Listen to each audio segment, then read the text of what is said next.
আমাদের সম্পর্ক আছে বাবার সাথে, মায়ের সাথে, স্ত্রী সন্তানদের সবার সাথে, আমাদের হক আছে, অধিকার আছে, সব ঠিক আছে। বিশ্বাস করেন আল্লাহ ছাড়া আপন বলে আপনার কেউ নাই। এই যে গার্লফ্রেন্ডকে আপন মনে হয়, এরা আপন না।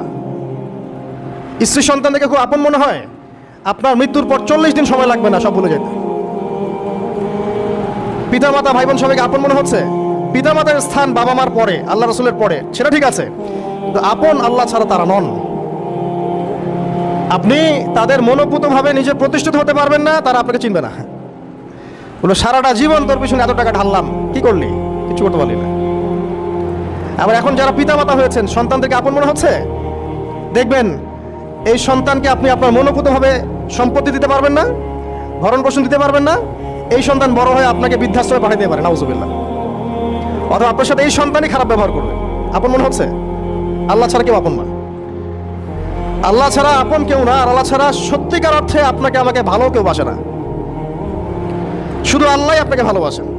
এটা আপনারা হারে হারে উপলব্ধি করবেন যত দিন যাবে ইনশাআল্লাহ। তাই শুধু সেই আল্লাহর জন্যেই নিজেকে খালেস করে দেন, আর যার যার হক তাকে তাকে দিয়ে দেন।